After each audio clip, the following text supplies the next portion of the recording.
Okay, well, welcome, and this is Degraman? Yeah, that's like, okay, I've been sitting here trying to figure out how the hell to pronounce this. It looks like Degraman to me, Degraman. So I apologize if I am mispronouncing this, but I was followed by the devs of this game a little while ago, and in turn followed them because this looks really interesting to me. I have become a bit of a visual novel nut, and so when I saw this and then saw that the demo had dropped, I immediately jumped on it and figured why not for a stream, yeah? So we're gonna go ahead and just jump right on into it. Once again, apologies for any lagginess, any audio issues, whatever. So pick a name. How? Hello?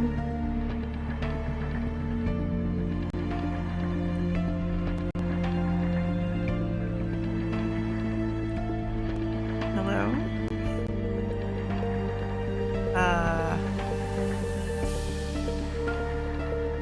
Okay, am I just type? What? Oh, okay, here we go. Okay, I'm just supposed to type.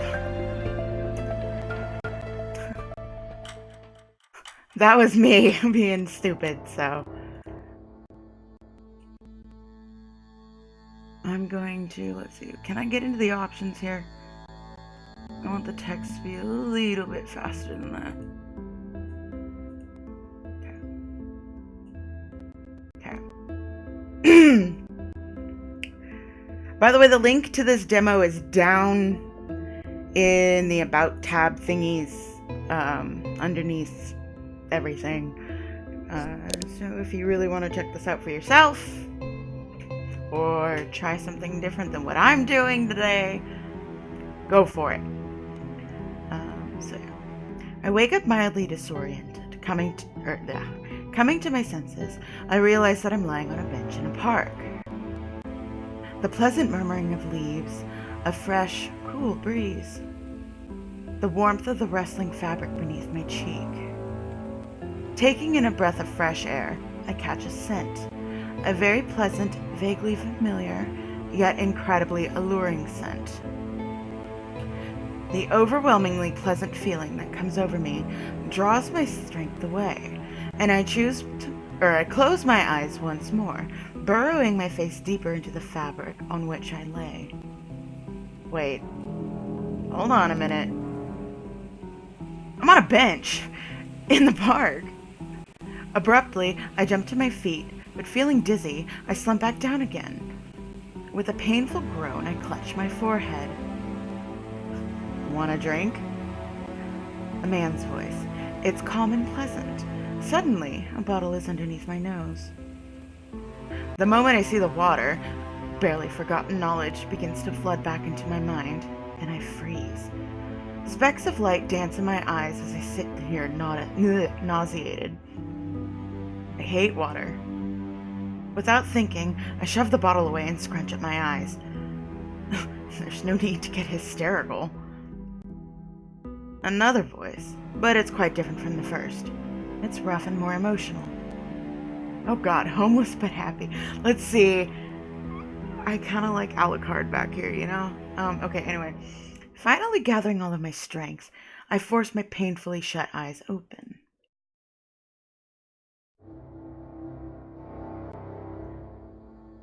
I lock gazes with the short, purple-eyed man.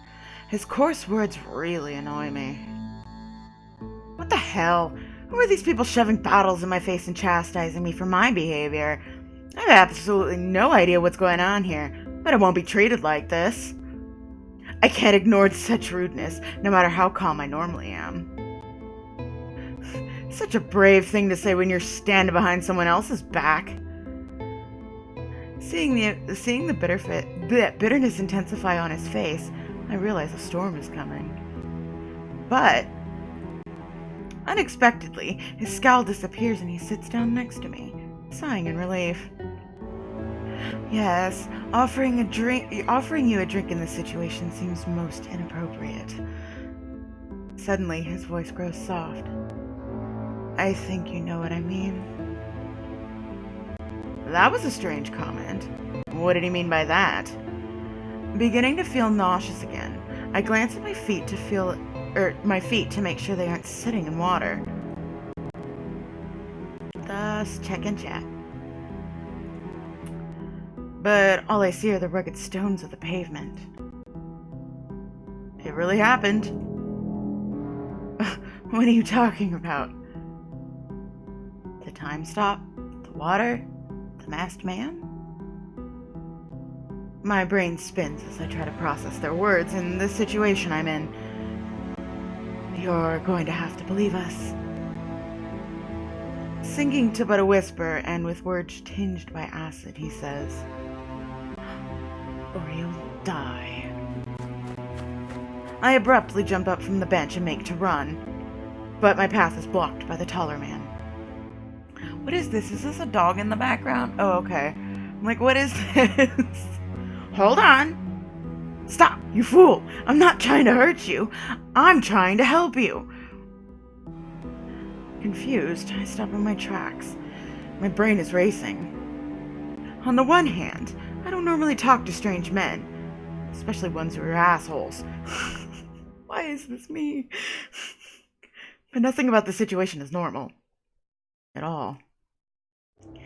Images continue to form in my mind. Time stopping. The appearance of water and light.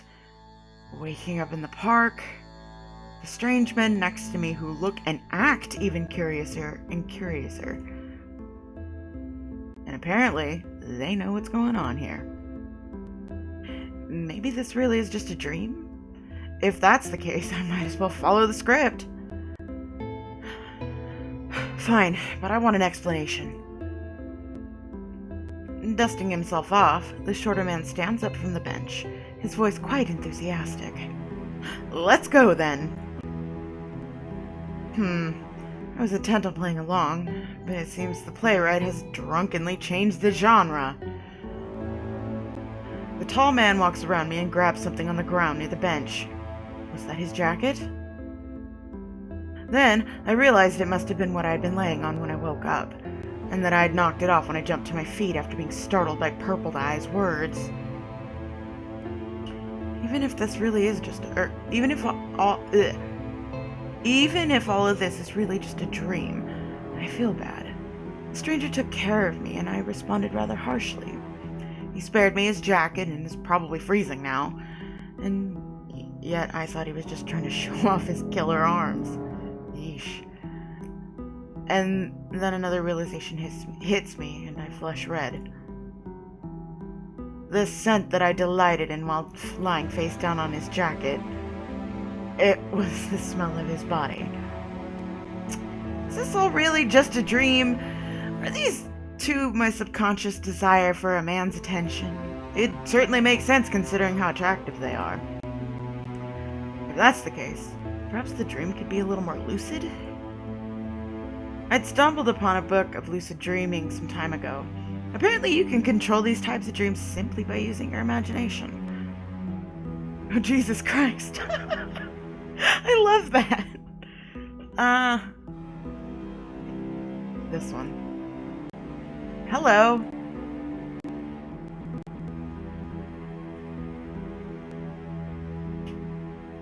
Although Purple Eyes has bad manners, he is rather handsome. Am I gonna get an alert for that?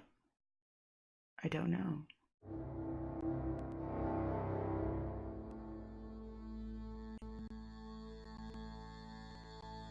Initiation's over, Michael. Yeah! It's time to join the club. I don't think it showed, but that's okay. I heard it. I'll fix the alerts later. Thank you for the follow. Although Purple Eyes has bad manners, he is rather handsome. And if he were to do something seductive, it would only add to the spiciness of the situation and his character. For a moment, I imagined Purple Eye's alluring smile and naked neck. Your purse. The tall man's voice pulls me out of my thoughts as he hands me my purse. Okay, so either this isn't a dream, or lucid dreams don't work the way I thought they do. What a bummer. Maybe I should try figuring out what's going on here. Deep in thought, I begin rummaging through my purse. Figures. One moment you're saving her, and then the very next she's checking her purse. Why don't you check your virginity while you're at it? Oh, Jesus. That's actually not a bad idea. Although, a much better one would be to strangle this sharp-tongued jerk. After having sufficiently examined the contents of my purse to ensure that it's indeed mine, and that nothing has been touched, I fish out my phone and glance at the time. It's already 7 o'clock. Oh, look at the kitty! How cute! Well, if this really is just a dream, then it's a pretty realistic one. Let's see. The last message is from my mom. It's an odd one. With my mother's voice, my subconscious begins speaking to me. It's saying something about me needing to live with a man now and hinting at a dream. And yet I still don't understand the rules of what's happening to me here. But no matter what's going on, reality or not, can't ignore my mom. So I send her a message. And immediately receive one back. Unfortunately, the response fails to bring me any closer to the answers I'm looking for, but it's giving me an opportunity. While I'm already looking at my phone, I decide to check its GPS. To my surprise, I'm only 7 miles away from the university. Can you stop staring at that thing? I'm waiting, you know. And I'm waiting for answers. If all of this is indeed real, I'm in quite the unpleasant predicament. I'm in a deserted park with 2 strange men, and who knows what they've done to me. Although, maybe all they did was stare the entire time. That isn't my problem. I need to get you to a safe place. What would be a problem for me is if you kept acting stupid, and I needed to knock you out to carry you there. Of course, threats of violence. Why am I not surprised? I'm assuming I fainted somehow, and perhaps I started to hallucinate while I was out. Then someone, possibly these 2, brought me here, and they've been standing around watching me ever since. But what if my fainting wasn't accidental? Although, it'd be pretty unlikely that they'd wait for me to wake up if they didn't expect me to go with them of my own accord. Honestly, if this rude man wanted to drag me to a Turkish brothel, he could have done so while I was unconscious. And it's strange that they gave me my purse back. I have my phone now and can text for help, not just message my mom. Clearly, I'm lacking the information I need to solve this conundrum. But I do know one thing for sure. Something bad is going to happen to me, and I have no idea what it is. And if these guys have anything to do with it, it's all over. Even if I try to run, the big one would easily catch me. Screaming is useless too. They'd just knock me out and drag me deeper into the woods. And even if someone did hear my screams, it'd be too late to do anything at that point. Maybe I should try playing along. Make them believe I trust them. First things first, we need to get you out of the park and onto the subway. Our destination is just a few stops away. They're taking me to a crowded station, where I'll be safe. Now I'm even more puzzled. These 2 are strange kidnappers indeed, but this might be a good opportunity for me. Taking public transportation isn't a crime and shouldn't even look like one. But if you think about trying anything while we're there, we're going to have a problem. Am I that easy to read? That's not good. Do they really have to give me a false sense of freedom? This is brutal. Why couldn't they just drag me to wherever they're going? Why make me suffer through this charade? As long as I'm around, they won't attack you again. You remember that white thing, I hope? Yeah, I really have no idea what's going on here. Even if that vision was all a drug-induced hallucination, there's no way anyone else could have seen it. I'm sure things are a lot more complex than they seem, and I really should be more careful until I learn more.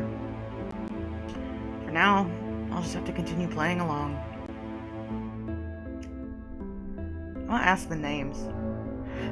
I don't even know your names. It's extremely uncomfortable going somewhere with people you don't know. I couldn't care less whether you're comfortable or not. You're coming with me. Hopefully, I won't have to see you ever again afterwards. Well, that settles it. Purple Eyes definitely hates me. A couple minutes of oppressive silence later, the guys begin to walk on ahead. Glancing between my GPS and the two of them, I quickly follow behind. We're definitely leaving the park, it seems. And actually heading towards the subway. They weren't lying to me about that. This is all starting to feel a little more real now. I decide to continue following them. I mean, what could be safer than a train ride? Well, unless it's a rush hour train ride, that is. Against our will, we end up dragged along by a stream of people in the subway, which puts me in a very awkward position. I find my nose pressed up against someone's chiseled chest. Anxiously, I try to pull away, but it's too crowded. That's when I notice a very familiar and pleasant scent. And I look up. Oh, hello. This art is extremely gorgeous, by the way. I'm in love with all of it. My gaze meets with bright, steel-colored eyes. They're so beautiful and calm. Awkwardly trying to move away, I then realize that his strong arms are holding me up, protecting me from the surrounding passengers. Danger! Danger! This is too much bodily interaction. The situation is getting extremely precarious. What if they pull out a syringe and drug me with something even more powerful this time, and then I end up seeing those white things again? Besides, I shouldn't be cuddling up to one of my kidnappers. Maybe if I jerk myself around, I can get him to let me go. Granted, it won't be enough to save my life, but at least I won't be forced to examine his t-shirt so closely. But in attempting to improve my situation, I only end up making things worse. When I fling myself around, I nearly bump my forehead into a familiar sharp chin. Oh, hello. Oh, you are gorgeous. Hi. Bah! Those violet eyes and thick eyebrows. Figures I'm sandwiched between my kidnappers. Although it's possible their intentions are noble. I'm currently protected on both sides and have yet to be shoved around. I don't smell the typical sweat, booze, and cigarettes of other passengers, nor have I been whacked by any passing backpacks. And yet I can't help but think they're doing this to prevent me from escaping. But wouldn't that be difficult to do in a crowd like this? Whatever the case, this entire situation is beyond embarrassing. Especially now. Unbearably close to me, I notice how awfully cute Purple Eyes' lips are. I can feel his long white hair brush against my cheek, and it smells like blueberry yogurt. He's so close that I can feel the warmth of his breath on my skin. Remain face to face, baby. All or nothing. All I can do is accept the embarrassing situation I'm now in. I awkwardly turn my face away so that I'm... Wait, what? Excuse? I did not choose that. No, go back. Remain. Oh, you... Fine. No longer looking directly at him. But it doesn't make anything easier. But it doesn't make things any easier for me. Suddenly, I hear the annoyed bark of the familiar voice. Stop moving around. Settle down and sit still. Fortunately, we only need to go 3 stops like this. Why did I imagine that vulgarity earlier? Certainly the wrath of the universe has been called down upon me for it. I decide to try calming myself by reciting the first 14 digits of pi, 35 digits in the Fibonacci sequence, then calculating the power of 2 to the 20. I don't know what any of those words are. I don't do math, so I don't know none of this, but kudos. As the crowd pushes us out of the train car, I purposely inhale the subway's vile stink. I need to get the oddly alluring sense of those 2 men out of my head. I'm a fighter, yes, and an adult. I took classes on the seduction of men. I'm not afraid of anything. Repeating the empowering words to myself, I pull myself together and stand confidently. An awkward silence hangs over our party now that the subway trip is over. If I didn't know any better, I'd say the tall one feels just as uncomfortable as I do. Although, Purple Eyes seems bored and deathly tired. It's pretty busy here, but we still have about a mile to go. Are you going to keep walking, or do I have to persuade you some more? I look around. The street is indeed busy, even though I've had plenty of opportunities to escape up to this point. That still doesn't help me shake the feeling that I'm being slowly led into a trap. I nod, and then we head towards a rather nice-looking building in the center of the business district. Judging by the surrounding signs and my phone's map, there are a lot of familiar companies here. Passing by a security guard, Purple Eyes uses a card of some sort to get us through a turnstile. This kidnapping is getting more and more ridiculous. Out of sheer curiosity, I continue forward. The people around us seem to be ordinary office workers, hurrying home after a long day of work. Falling behind the 2 men, I can't help but notice the surprised stares of everyone around us. Apparently the not-so-ordinary appearance of my kidnappers is puzzling them, too. Purple Eyes suddenly stops and begins to unlock the door at the end of a hallway. The door itself looks so unremarkable that I had mistaken it for a broom closet. Confused, I loudly blurt out, "Guys, please don't tell me this is all some elaborate scheme to make me an Amvon sales rep. You had to ruin the moment, didn't you?" Purple Eyes opens the door. While trying to keep my distance, I hesitantly peek inside.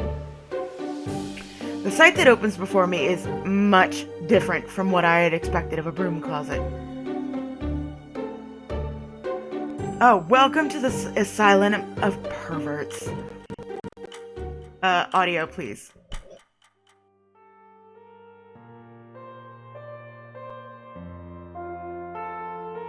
Un momento.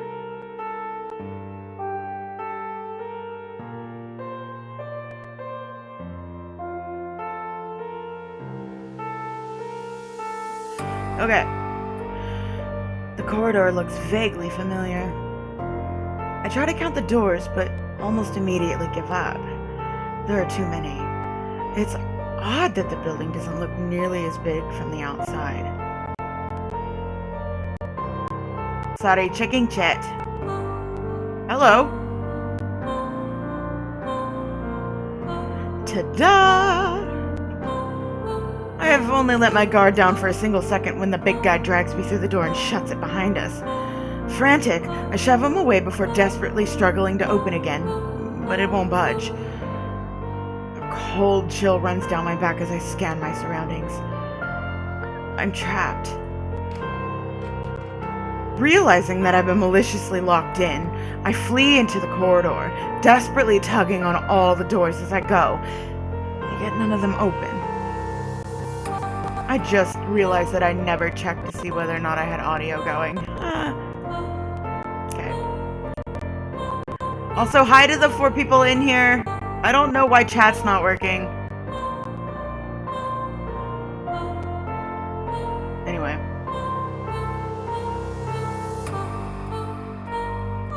Okay. Oh, You can have fun doing this for all of eternity. Abruptly, I spin around.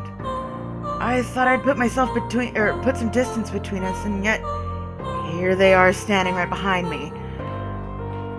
Deciding to test my hunch on the mystical properties of the corridor, I dash forward again. After having run a good 500 feet, I turn around to see the guys frozen. Oh, the whispering is mine. It is, hello, thank you for the follow. The alert startled me a little bit. Thank you for the follow. Like, why is there whispering? After having run a good 500 feet, I turn around to see the guys frozen in the same position they were in just a few moments before. They haven't moved an inch. But not only are my two kidnappers standing there now, but an unfamiliar young man with a slightly long nose.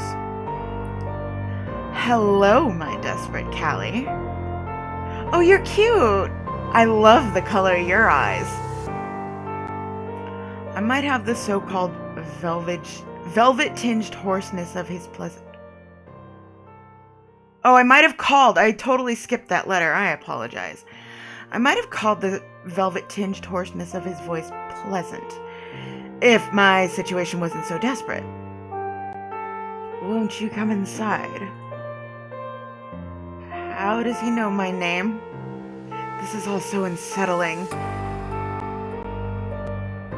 Realizing that I won't be escaping this mysterious corridor on my own, I decide to play along. In the end, what choice do I have? Chills continue to run up and down my spine as I cautiously walk into the room I was invited. Impossible. The view through the window is so striking that I rush closer to be sure of what I'm seeing. The terrain, the weather, the ground, all of it is completely at odds with the building I had entered. Wanting to confirm that what I'm now seeing is indeed real, I fling the window open and stick my hand out. A fresh breeze glides gently across my skin, which convinces me even more than what I'm seeing is real.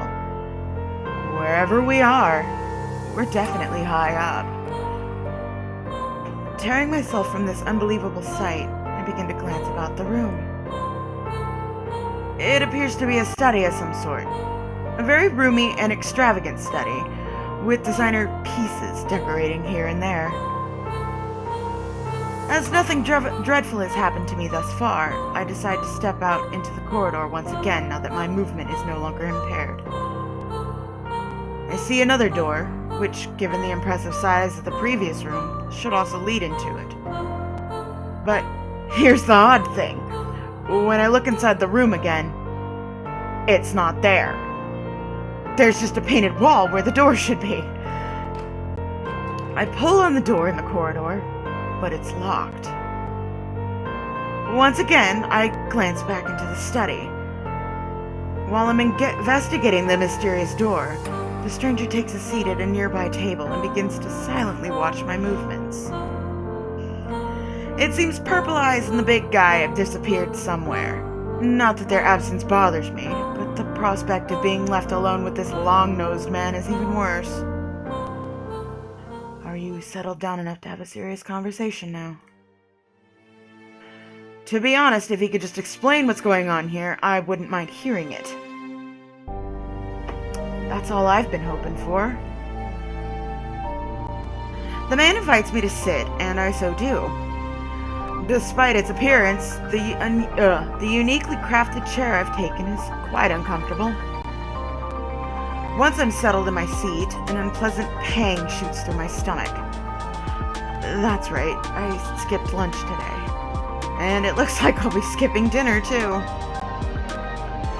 All I can think about is going home. I want to pet my cats, lie on my bed, and yeah, a snack wouldn't hurt either. The man stands up, leans against the table, and crosses his legs. I'm gonna turn this music down a little bit, because I can't hear myself. Just a wee bit. This button. There we go.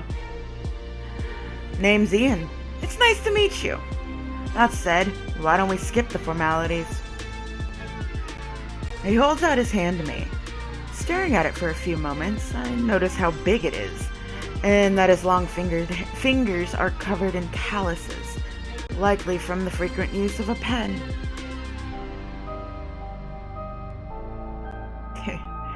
We can shake hands, buddy. Confused, I hesitantly shake his hand. Well, let's get started. We're here to discuss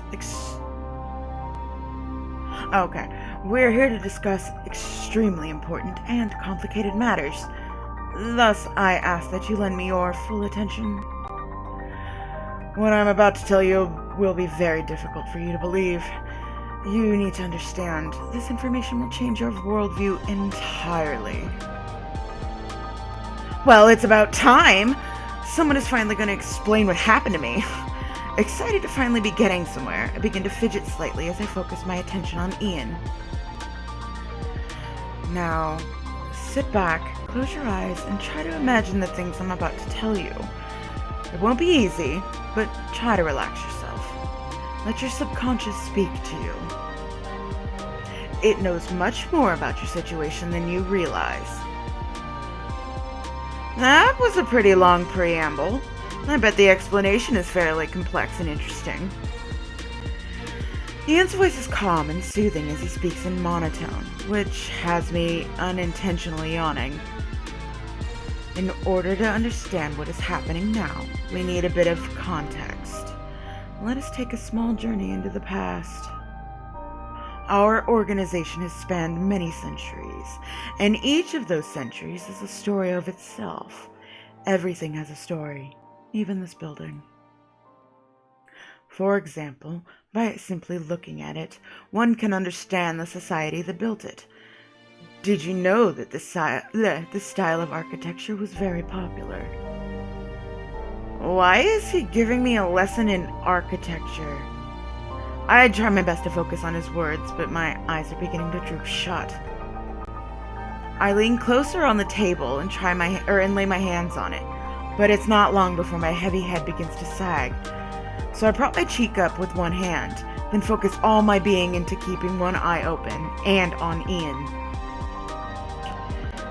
Getting back to our organization's history, it's crucial that I mention that the slide rule was invented in the year of its foundation. Oh, you likely have no idea what that is. Well, it isn't unreasonable to mention how very important the theory is, and that it has remained entirely unchanged to this day. I gaze at Ian, my eyes clouding over. He's completely lost me. But deciding not to interrupt him, I swap into student mode, which is basically me pretending to listen to him as his words fall on deaf ears. That is when we realized that this chaos must be stopped. Living creatures are dying, islands are disappearing. All of it is completely out of control. Having almost dozed off, Ian's sudden bombastic change of voice startles me awake, and I stare at him confusedly. He's showing me blueprints now, clearly oblivious to how bored I am. I must clarify, it was in the year that a description of tiramisu was first written. It was featured in an article written by Giuseppe De Clementi, dated 1971. What is this man? I don't understand this man or his thought processes. What is going on? Dude, this is a guy who's lived way too long and had way too much time to just absorb everything. Okay. A few years later, in a quarterly magazine, Vinvenito revealed to the world the name of the pastry chef whose vision created such a wonderful dessert.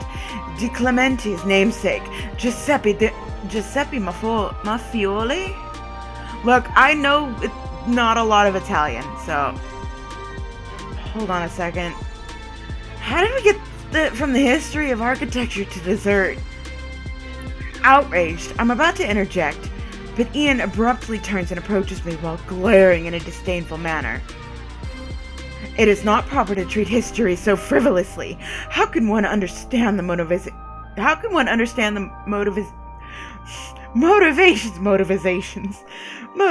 of the people who lived it if one does not understand the conditions under which they lived? What kind of homes they had, what they ate, the culture that surrounded them.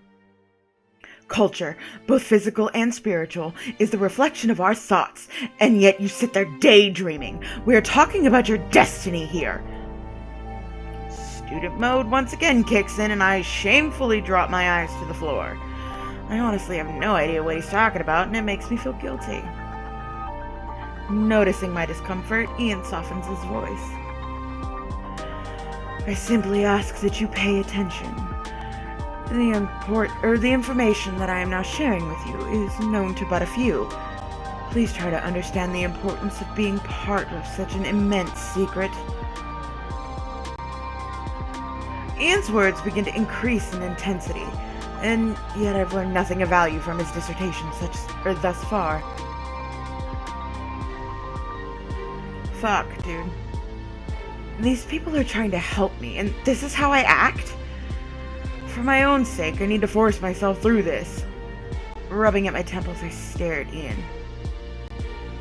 But it seems there isn't a glimmer of understanding in my eyes. Or intelligence, for that matter. And Ian stops mid-sentence. The man is clearly skilled at making you feel ashamed with but a single look. He picks the blueprints off the floor, which he had previously dropped in the heat of his monologue, and then shows them to me. They're very nicely designed, and there are several notes and comments scribbled on them. The writing is sweeping and energetic, but it overlaps the drawings in several places. And so, despite the neatness of the handwriting itself, it's almost impossible to understand what's actually been written on them. Slightly discouraged at my lack of reaction, Ian begins pointing at specific items. Here, look. I know I explained this already, but examine it carefully. Right here is a material particle, and over here is a new field that corresponds to it. Thus, to replace the fields and particles that are fundamentally different objects in basic physics, we now have unified physical objects. These are quantum fields in four-dimensional time and space, one for each particle variety. My brain officially shuts down at the mere mention of quantum physics. Truth be told, the best sleep I've ever had was during physics class. I recognize a few of the words on their own, but as soon as they're strung together, they lose all meaning to me.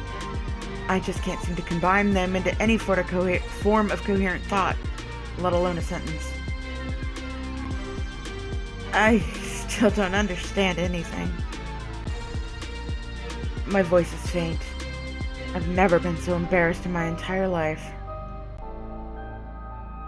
Do you want me to explain it to you again? At just that moment, I glimpsed something slightly fanatical in his eyes. I have a sneaking suspicion that despite his disappointment in me, he'd be perfectly happy explaining all of that over again from the very beginning. Oh god, that's a choice? Jesus,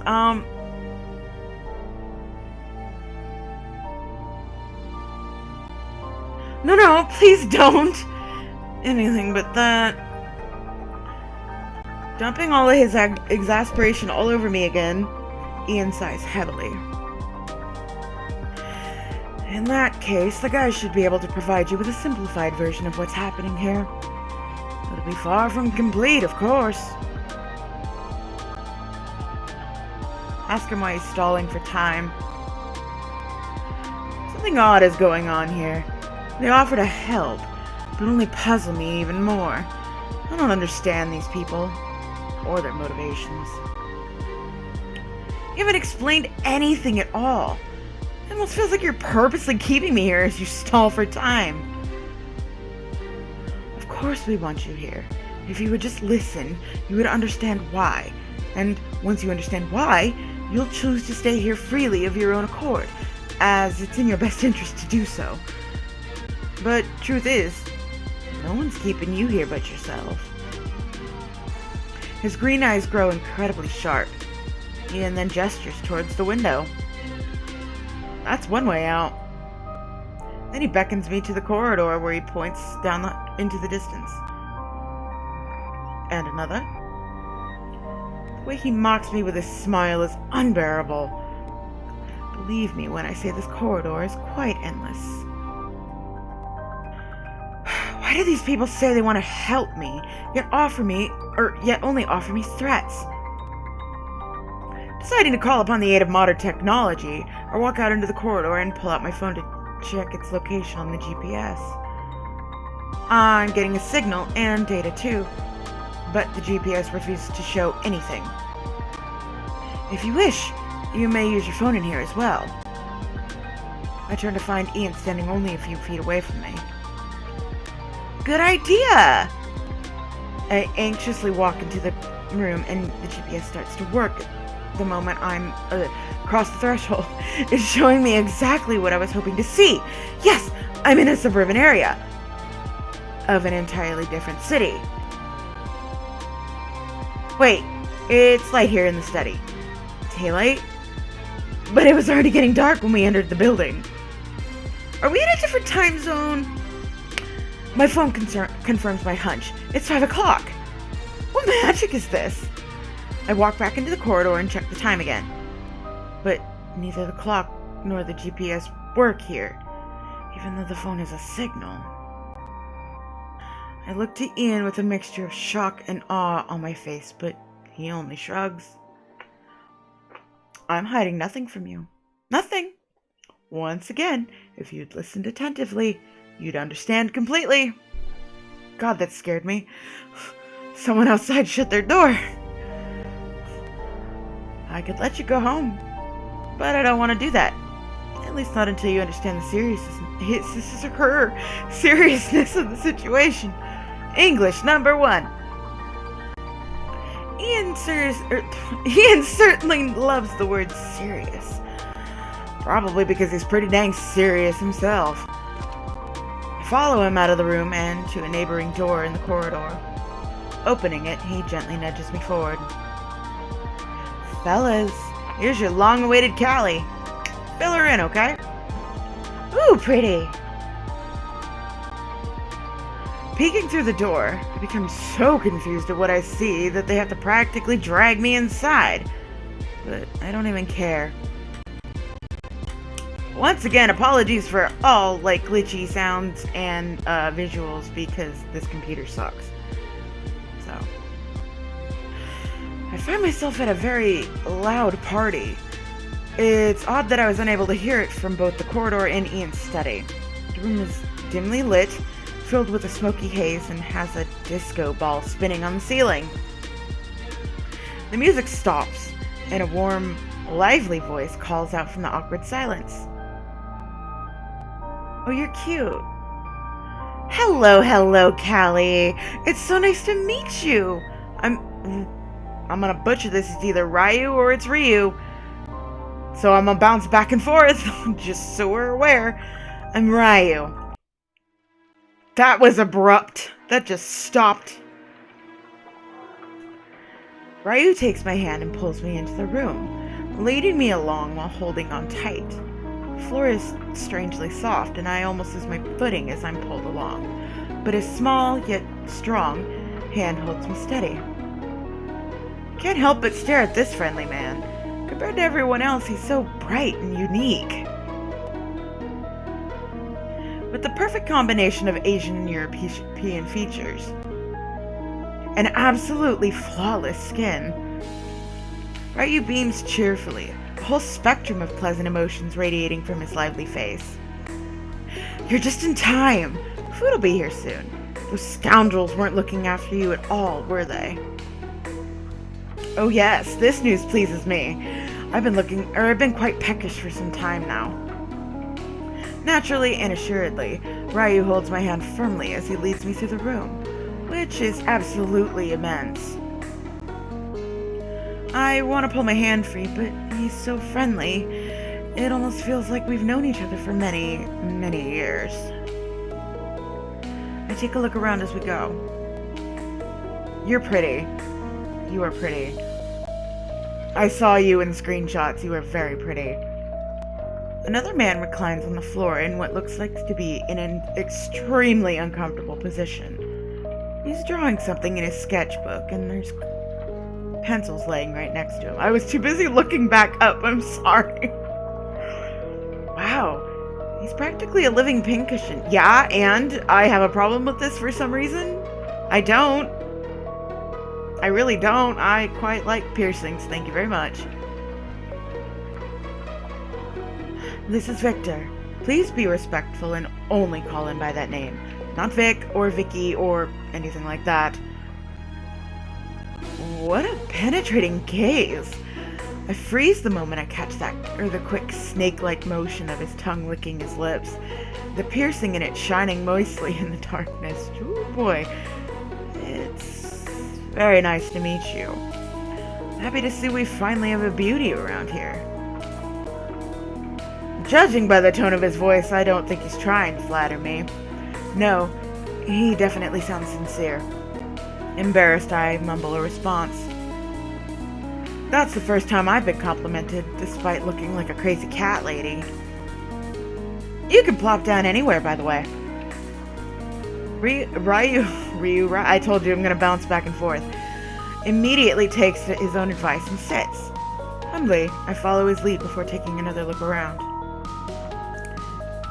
Is this a love nest? Horrified, I study my surroundings more closely. The room is filled entirely with men, and all handsome ones at that. And there's the source of the fragrant smoke. Ooh, I think your hair is, like, gorgeous. Hello. The good-looking man notices me staring at him and blows a lazy kiss my way. The genie is Ragnar. I really hope I'm pronouncing that right. Ragnar? Leave his hookah alone and you're sure to be good friends. To you, I'm a pirate. And my greatest treasure is my heart, which is full of love. No accents today because my throat is all messed up. Now, wait just a minute. How can you make such intricate shapes out of smoke? That lifeless lump over there is Sebastian. Not only is he a dancer, but a crab too.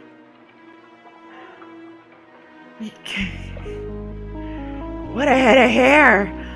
It looks like something you'd see in a shampoo commercial. Oddly enough, sleeping face down on a pillow doesn't spoil his appearance at all. Sebastian. His muffled voice is gentle and quiet, yet strangely beautiful.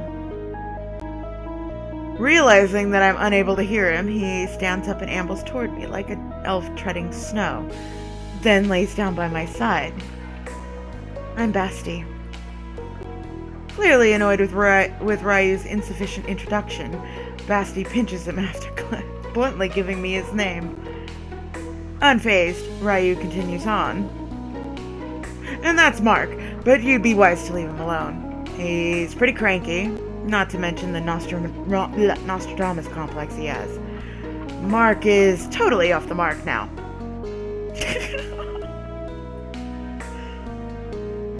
Oh, but his eyes are so pretty. 1 in 12. Mark's words hit me like a block of ice despite the room's pleasant atmosphere. Don't worry about remembering these idiots' names. They'll be kicking the bucket sooner or later. A familiar voice. Ah, and here's the handsome Vince Winks. Man-child! Stop calling me that stupid name. It's Vincent. Vincent. Viscas, here, kitty. Go to your kitty. The plumite and protein monsters have arrived. Vincent throws a pillow at Ryu, which knocks him onto his back. So, Purple Eyes has a name after all. And it seems there's friction between him and Ryu, although I'm not sure why. Castle, I really fucking hope that's your name, because I don't know how to pronounce that. No point in hiding my name since you already know everyone else's. The big guy approaches us and shrugs. He's holding several bags of takeout food. Despite the paradigm shift, the hierarchy of my needs remains unchanged. Sure, knowledge and adventure is grand, but I'd prefer they be accompanied by a non-rumbling tummy. And I need sustenance. Vincent and Castle settle down next to us, while an energetic Ryu helps them unpack our food. It's a tradition of ours to greet new arrivals with food in a party. Ryu continues to chat happily as he rifles through the delicious smelling bags. I'm having a hard time now. Our little star. Would you like a dumpling? I hope you're okay with taking food from a stranger. I'm getting Lost Boys vibes all of a sudden, and I'm not hating it. Ryu pulls out a box of large Asian dumplings and scarfs down half of them in the blink of an eye. Delicious. He then pauses for a moment and, with great difficulty, hands me a single piece. Ew! Don't even think about sharing food with that living trash can. Then quickly returns to chatting while stuffing his face. We're kind of like superheroes. Leaving his hookah behind and, like a predator, Ragnar, I don't know, I still don't know, Ragnar or Ragnar, I don't know, creeps in close before leaping into a bag and confiscating a box of pizza. This would be me, the jelly beans. Mark is sitting behind us, rustling through a package of licorice jelly beans, while Sebastian chews on a carrot next to me. He looks just like a little bunny with those gentle eyes. Victor seems to be sketching something with a pencil, and he keeps glancing at me with a sharp, penetrating gaze. Vince glares at the booty of food boxes sitting next to Cass, then at Ryu, who continues to inhale his food with a speed of a normal human being. Oh, a speed impossible of a normal human being. I'm sorry. We are so awesome, We have superpowers and we slay monsters, and you're even awesomer. Puzzled by Ryu's nonsense, I stare at him dumbly. Then, without warning and with supernatural dexterity, Ryu pops a piece of food into my mouth. Eat! You need lots of energy. Yum yum. Do you watch superhero movies? I hurriedly swallow the morsel so I can respond, but when I open my mouth again, Ryu shoves a piece of sushi into it. Yeah, try saying that fast. Fuck. We are so much cooler than the guys in the movies. Yum yum, check this out. He quickly stands up and the other guys scurry away from him just as quickly, scattering food in the process. Ryu takes a graceful step forward, and suddenly the air around him begins to sparkle with shiny and extremely sharp-looking blades. Where did they come from? Then, with the graceful flick of his hand, all the balloons decorating the room explode. You idiot! Will you cut that out? You nailed the vegetable to the floor!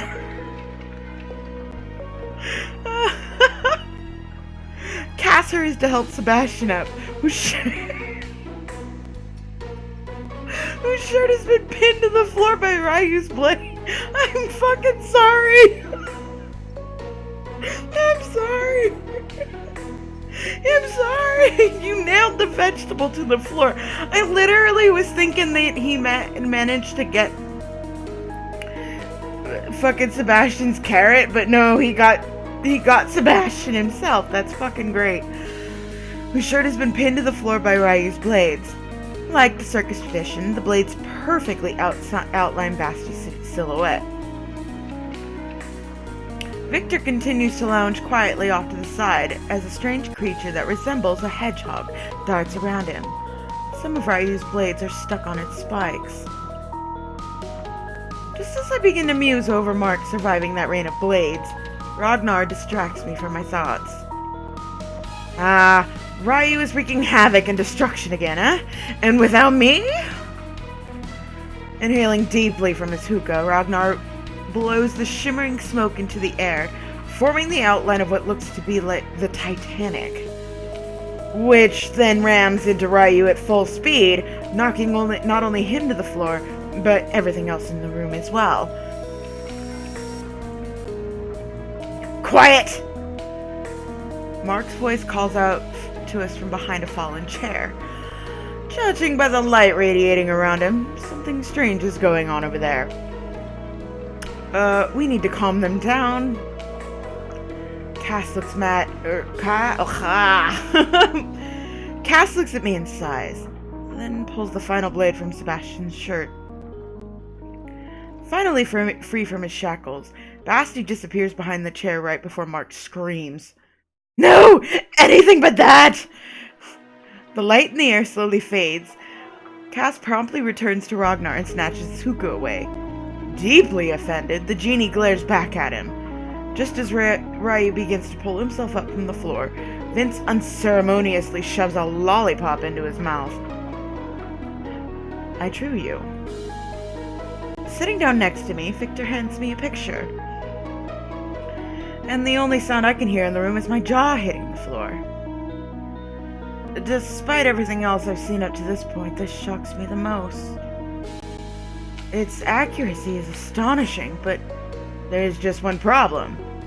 I'm completely naked, and everything that's hidden beneath my clothing is drawn with startling precision. How? I've got a good imagination. More like good vision, with x-rays to boot. That's not exactly it. I'm gonna take it. Thank you. Embarrassment aside, the drawing is really good. And it's me. I think I'll keep it. I tucked the paper away in my jacket pocket. Stunned by the current situation, I find myself sitting quietly on a mattress on the floor. It seems the guys are starting to gather around me again. Don't worry, I only show my drawings to those I've drawn. Victor begins to soothingly stroke my back. It's a strange feeling being touched by a man who can apparently see me naked. You know, if there's anything you don't understand about what Ian told you, we can try to help. Victor stirs some very conflicting feelings within me. There's definitely something creepy about him. That's a bullshit lie! Anyway, I'm not exactly a fan of his piercings, but I trust him. I can't explain why.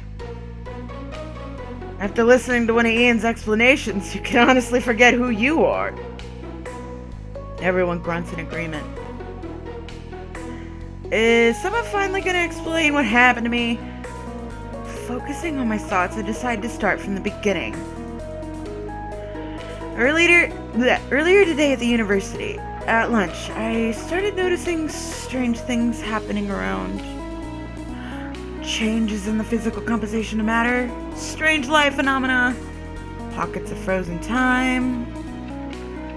If only Vincent Castle had arrived on time, our lovely lady here would not have suffered for so long. And all alone at that.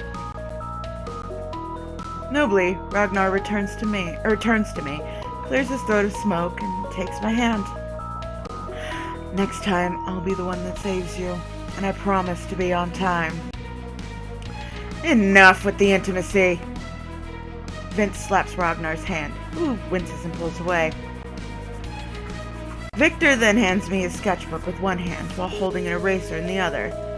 I flinch, thinking he's showing me another naughty drawing, but I'm shocked to discover the image is even worse. It's the man I saw from beneath the water.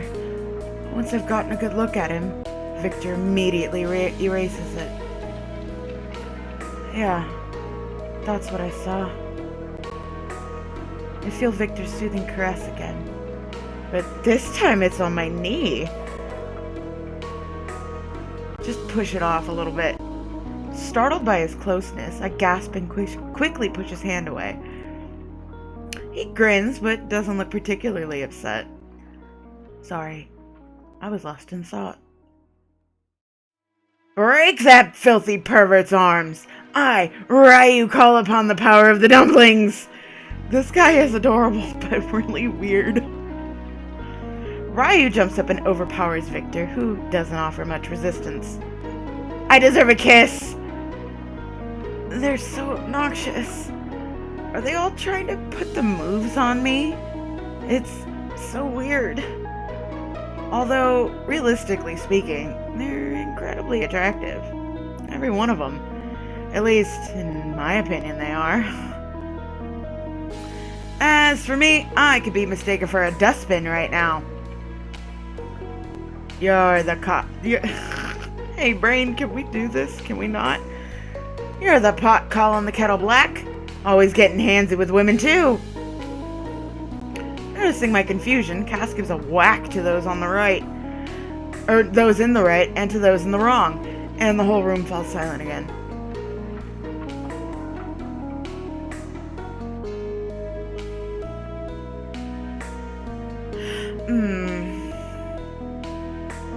Meh. Of all those guys, Cass is the most motherly. And I'm grateful to him for it.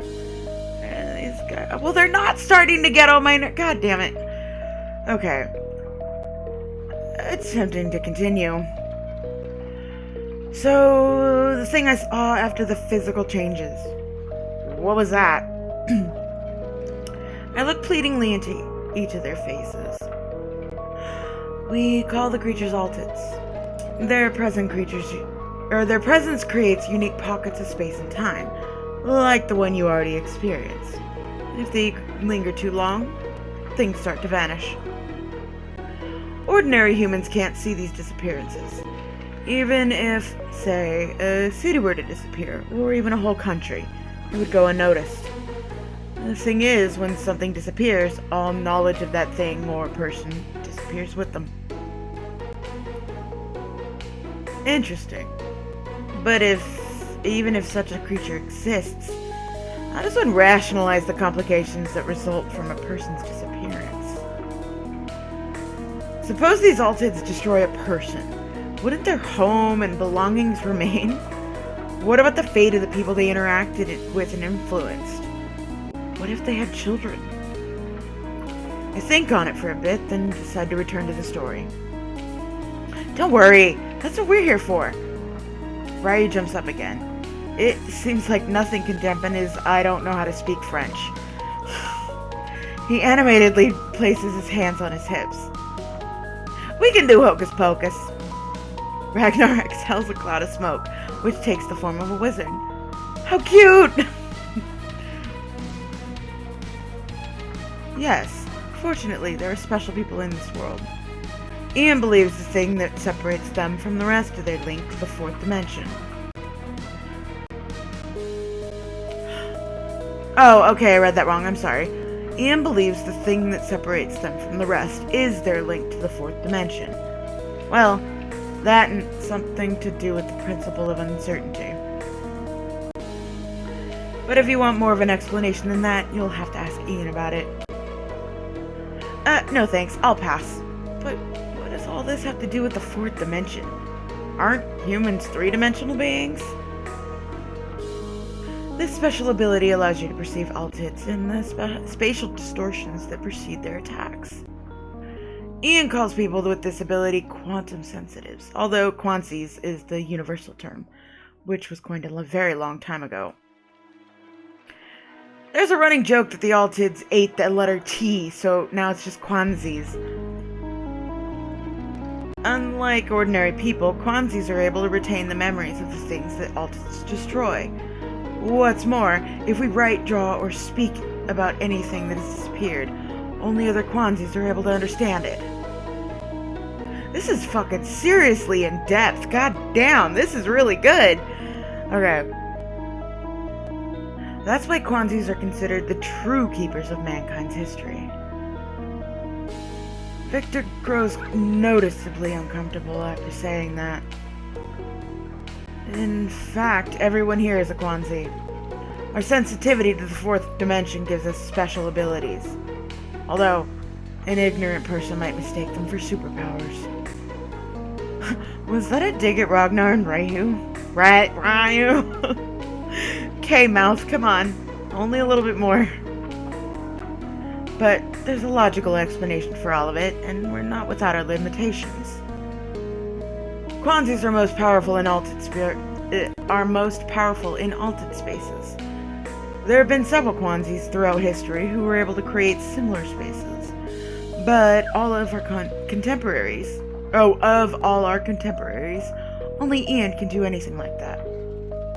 These spaces, both altered and Quansi made, are called mutarooms. Mutarooms? Anyhow, that's the short version. I think I covered the basics. You'll pick the rest up as you go. Can't help feeling like I won't. Victor gets up, followed by myself and Ragnar, and we head out into the corridor. Vincent and Castle tag along silently behind. Now, let me enlighten you on a few more things you should know. You're already familiar with Ian's most important mutaroom. Victor motions to the corridor with his hand. It's called Lacule. Lacule? Oh, please God, I'm so sorry. Don't ask me what Ian was thinking when he named it, and don't ask him either. One might say that this passageway is our home here in the department. Anyway, even though Altids randomly appear all over the place, it's not like the bears in Siberia are of particular interest to them. They prefer heavily populated areas. And so this is Department R, and the entire country is under our protection. There aren't actually that many Quansies, and the size of our department is proof of that. That's why we need quick access to wherever the Altids appear. I don't know why my brain is just like not reading things anymore. The faster we get to them, the less damage they do. Victor begins to open several of the doors, each of them leading to a completely different place. Some open to rooms, others to corridors, and yet others to outdoor areas. Thanks to this corridor, we can travel wherever we need to go. Each major city has a connection here in Lacule. I can't say that word. And these connections allow us to quickly move from place to place. But there are so many doors, and they all look the same. How do you tell them apart? Intuition. If you didn't understand Ian's explanation earlier, you're just going to have to choose at random. We return to the party room. Sebastian is laying in the middle of the floor with Mark sitting right beside him. His nose has 2 bloody tissues sticking out of it, but his expression hasn't changed at all. He still looks aloof and distant. Once again, I can only see half of his face. The left side this time. Disinterested, Mark glances at me and then looks away, his left eye flashing amber. He's heterochromatic? Heterochromatic. Thank you, brain. This is our favorite room. We usually meet here and chat. You know, have fun. A party room? The boys unanimously agree. We also have cookies! Ragnar and Ryu happily dash to the end of the room and around a corner. Oh, yeah, our kitchen and door to the normal world is over there. I really should ask Victor as much as I can while I have the chance. Clearly, he's the only one willing to explain everything to me. So, I'm the same as you. A Quansi. You could say that. Victor's phone begins to ring, which quickly ends our conversation. I have to go, but I hope you'll consider staying with us. Truthfully, this is where you belong, with other Quansis. A hug? Invitingly, Victor opens his arms as a friendly smile spreads across his face. Go for it. Despite his playful hands, Victor seems to be a pleasant young man. I don't see anything wrong with hugging him goodbye. We take a step forward. Hugs! Sorry, guys. I didn't mean to scream. Oh, really? You're gonna ruin this, though, buddy? Come on. Let me have fun with the piercing boy. Before I have a chance to do anything, I hear Ryu scream. Then he sprints out of the kitchen with his mouth full of cookies and slams right into me. pinning me against Victor. Ghoul, are we having problems? Thank you. Startled by the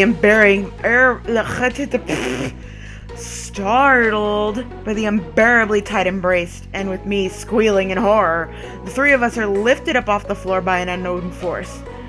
Judging by the fragrant smell of tobacco, it seems Ragnar has joined in too. Absolutely mortified, I pull myself from the circle of limbs. Victor also manages to escape the group hug and disappears unnoticed. His agility really shouldn't surprise me, though. Why is everyone insisting that I stay here? Because we can protect you. And until you know how to use the muta room, you'll be an easy target for the Altons. So they'll try killing me while I'm defenseless? No shit. Of course. In time, you'll learn all you need to know, and you'll be able to kick anyone's butt. Here, have a cookie! Ryu, once again, takes the opportunity to shove a cookie in my mouth, and I gag. Why do you all care so much about me? As Victor said, there aren't many Kwanzis around, and Kwanzis who don't know how to use their powers don't live very long. I don't understand why Vincent and Castle took so long getting me here. Maybe they were worried about my safety. Besides, you're a woman! A damsel in distress! How can we leave you on your own? Yeah, Kwanzis are fewer in number. And judging by these guys, quantum sensitivity is rather chauvinistic. It has a weakness for handsome men. If you'd like, Anne can create a door to your house so you can come and go as you please. But until you learn how to use the muta room, I'd suggest transitioning carefully. So you gonna help protect... Jesus brain. So you gonna help us protect your homeland? And the world! I glance at my new friends who are now sitting around me in a semicircle. Their faces mostly friendly. And they're waiting for an answer. Whether or not I'll agree to join them in this crazy world filled with crazy people. Chap the foe! The day's events flash before my eyes, but I can't make heads or tails of it. And it seems I only have two choices. Accept that I'm crazy, or accept their story.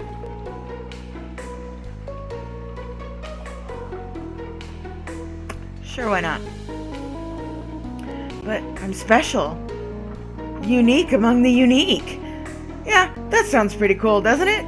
There's no need for debate. I've made my choice. I glance at my watch and realize it's almost bedtime. Mom isn't expecting me home. At least not until tomorrow. But what about the cats? Hello, I was told there were cats. You can't leave the cats. I'm a crazy cat lady. That's not okay. Well, guys, looks like I'm staying the night. Woo! Ragnar and Ryu both squeal loudly. Basti smiles kindly at me while Mark slips smoothly into a chair and begins playing tricks with a deck of cards. Vincent looks tired, his fingers nervously drumming against the mattress he's resting on. Cass is standing next to him like a statue, stoic and beautiful. We'll start your recruit training tomorrow in the muta room. We're gonna hang out together. They're far too cheerful for a handful of superhumans dealing with a global menace. Is it really true what the movies say? That with great power comes great responsibility? Because if I didn't know any better, I'd say it's great irresponsibility with these guys. I'll check chat, because I haven't done that in a while. Stop making noise. Okay. Spazzy. My bad. Okay. Because if I didn't know any better, I'd say it's great irresponsibility with these guys. Interrupting my thoughts, Ryu grabs my hand and leads me to a door near the kitchen. I took, so long to say that sentence. His movements are so deft that I don't have any time to object. This is your room for the night. We all slept here when we first arrived. Of course, it's a bit awkward for a woman to hang out with so many men, but what can you do? There are significantly fewer female Ponzi's than there are men. Male, excuse me. Just then, Ragnar voiced my concerns. I wonder if it had anything to do with the physical and mental differences between the sexes. Mark, sweetie, can you help us here? I'll send you a new kitten gif. It's me! Oh my god. Why is that me? Help me and I'll send you a kitty gift. That's like literally me. How do you get me to be motivated? Send me cat things. As if magic, Mark is suddenly beside us, staring at Ryu with indifference. Our little star needs some casual clothes. Mark sticks out his hand, and its outline blurs for a moment. Not an instant later, he's handing me one of my nighties. Vince, who's standing nearby, looking like his usual angry self, suddenly blushes and covers Cass's eyes. Stop parading our girls' lingerie around.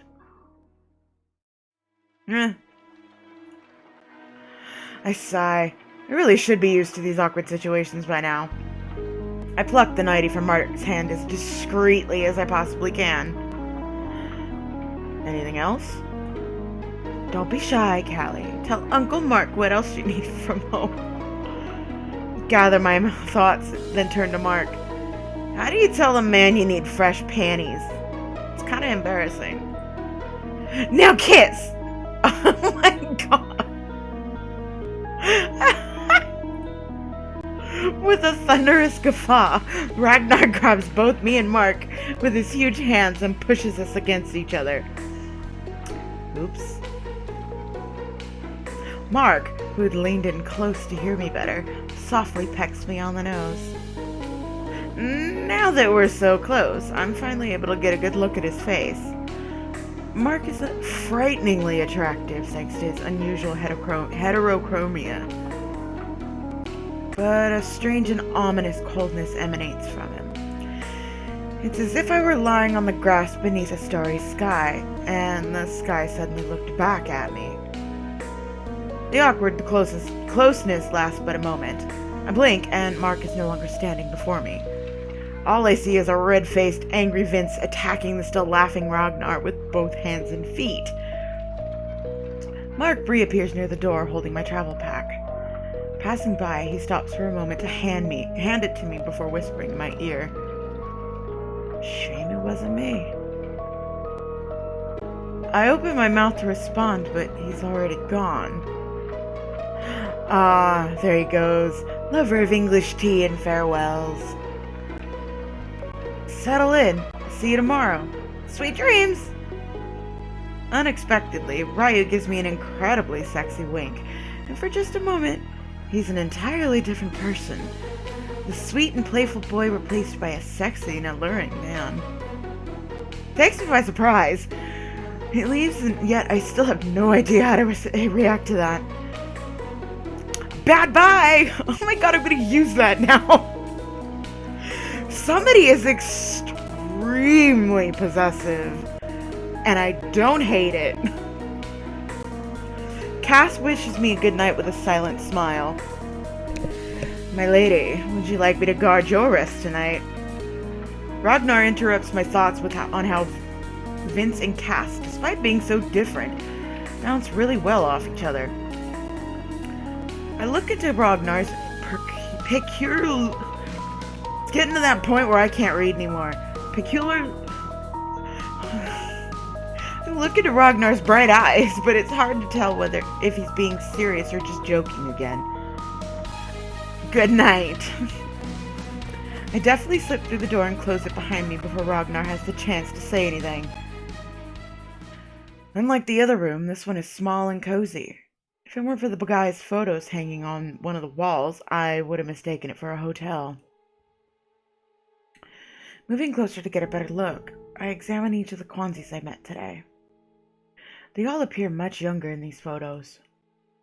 And there's only one group shot in the entire bunch. A picture of Vincent with a small child. Vince looks 2 or 3 years younger than he does now, and the boy next to him can't be older than 5. Weird. The child looks like Cass. He has the same bright eyes and serious demeanor. A relative, maybe? And where is Cass? I don't see him in these photos. Too many mysteries for one day. The door has a very simple, yet reliable latch. All the precautions I took today seem so silly now. Just as silly as the stupid latch on this door in a room that doesn't even exist. I plopped down on the fresh, linen-covered bed. At last I'm alone. Alone with my thoughts. So much has happened over the past few hours. This isn't a dream or a hallucination. There's no doubt in my mind about that now. This is reality. Bizarre, incredible reality. And I'm surrounded by what any normal person would call mysticism. People seek a mystical explanation for what they don't understand. But no matter how incredible it may seem to me now, there's gotta be a logical explanation for what's happening here. I just don't have the knowledge to understand it all. Which is normal. You can't understand everything. Oh, maybe I'm lucky for experiencing what others never will. So far, everything has been rather curious. And these so-called Kwanzis are interesting people. Where did Mark get my backpack from, anyway? When I open it up to inspect its contents, I discover that it's not only is it full of my personal belongings, but they're all things I would have packed for myself if I'd been given the chance. Mark has some strange abilities indeed. Mark is a mysterious, I like the artful pervert. I shudder at the thought of Mark rummaging through my stuff. Right, he wasn't as simple as he first seemed either. He's cute, but he's ambiguous. That goodnight wink. At first he seemed so easygoing and funny, but definitely inappropriate. I continue to mentally sort through the day's acquaintances.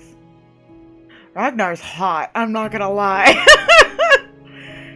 He's not clingy. He's so, yeah, I mean, come on, he's big and strong. I don't know about romantic, but hey. Yeah, I could see this part. He's so big and strong and clearly a romantic. I could totally see him on the cover of a romance novel. Okay, now here's the thing. You remind me of Stardew Valley Sebastian, so, like, I'm kind of torn here. Then there's Sebastian. It's so easy to forget about him. He's sweet. He's very sweet. He may not have been very energetic, but he seemed really nice. Of that strange company, there was only one man who didn't embarrass me at all. Ian. He's strange, but he's not boring. Ian has a very peculiar personality. Getting to know him was definitely odd. Unfortunately, he didn't show me any of his mystical abilities, other than the ability to bore people to sleep. Question! Who was calling Victor? Oh, I don't like these I don't like these. Come on.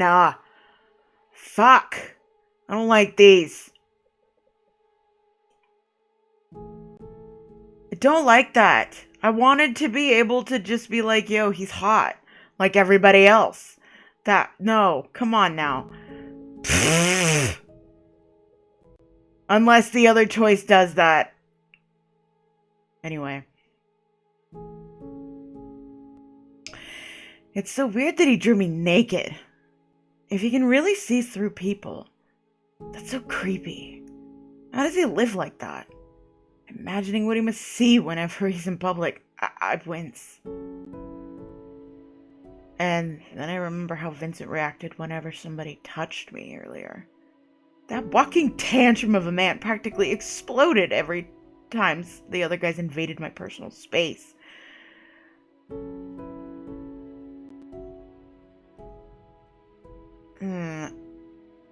I have no idea why he's like that. I have no idea what makes... Okay, no, we're going back. Fuck. Man, I am not a very nice person. We'll try this instead. It's getting the impression that I'm the cause of Vincent's irritation, which is a shame if true. It's not like I've ever done anything to him. I don't understand how Cass is friends with him. Cass is very calm. Castle seems like a pretty easygoing guy. As I mentally sort through the events of the day, I begin to organize my things. How in the heck was Mark able to pack all my stuff so quickly and neatly? What about the other Kwanzaa's names? They seem so weird to me, like superhero aliases. Will I need to come up with my own? You know, Lady of the Storm sounds lovely, or Sonnet, the Keen Eye. There's another door in here. I carefully open it, but only find a bathroom. Suddenly, I'm feeling very comfortable in this room. Everything always seems better when you're lying beneath a soft blanket. As I slowly fall asleep, thoughts about my abilities, saving the world, and the good company I've found myself in flit through my mind. Despite the fact that the guys are rather pretty, I want to make friends with them. Oh, okay, I was kind of half expecting the demo to end there, but hey. Test fine. I'm gonna go, well, assuming that this is not gonna be another half hour, I'm gonna go for another half hour, or until the demo ends. Anyway. I wake in the morning feeling refreshed. With slight trepidation, I crack the door leading out of my temporary lodging. No trespassers! Violators will be punished!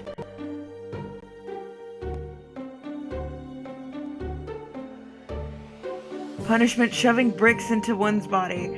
Signed Ian Nikishin, the big boss. And find a note attached to it. So they do care about me. How nice.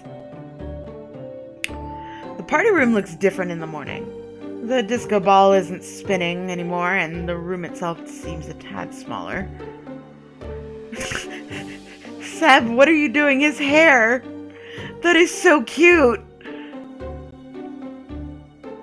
Sebastian is sleeping on a mattress surrounded by pillows. The way he's laying is almost picturesque. And I can't help but stare at him.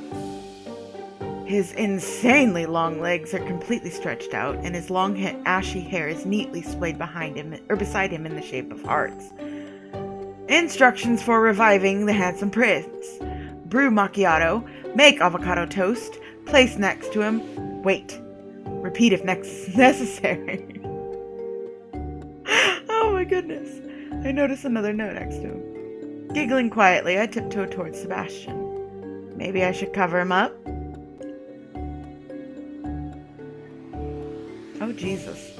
I grab a nearby blanket and try to wrap it around him, but a strong arm suddenly grabs me and pulls me in close. Those powerful arms then begin to gently wrap around me. Somehow, due to my own clumsiness, I'm now trapped in a cocoon of blankets. Help? I'd never imagined Basti being so damn strong. What with that cute appearance and passive attitude of his? It doesn't seem like he has any ill intentions, though. He simply embraces me with both arms and legs, as if I were a stuffed toy. He smells of sweet vanilla and cinnamon spice. Still, why are these strange men so intent on being touchy-feely with me? It's like they've never seen a woman before. Yum, yum. Jesus Christ. Oh, God! Why is my head starting to tickle? Turning to Basti, I see him thoughtfully chewing on my hair. Ew, don't eat my hair, dummy! It smells like strawberries. Well, the sweet smell of my shampoo is a bullet-proof defense. Although his faint yet cute voice doesn't hurt either. Maybe he's just hungry? His face is so thin he looks malnourished. I should cook something for him later. I don't know why, but Basti evokes this overwhelming desire in me to take care of him.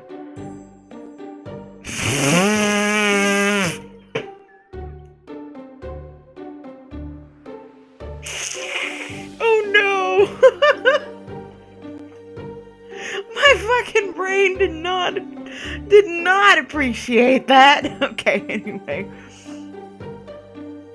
Do you want to see my hedgehog?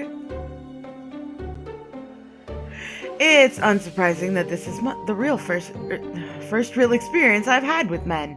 Before yesterday, nearly all my interactions of the opposite sex happened back in kindergarten. And if I learned anything from kindergarten, it's that if a boy wants to show you something, no matter what he calls it, you run in the opposite direction. No. Hell-bent on extracting myself from the iron grip of Basti's long limbs, I begin to flail about, but to no avail. Un momento.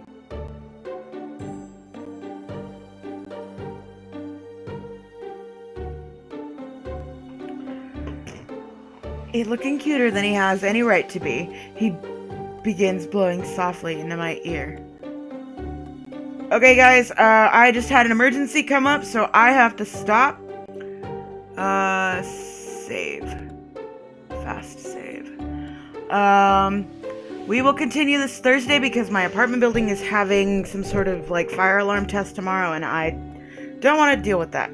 But, thank you guys for watching. I will pick this up again, like I said, Thursday.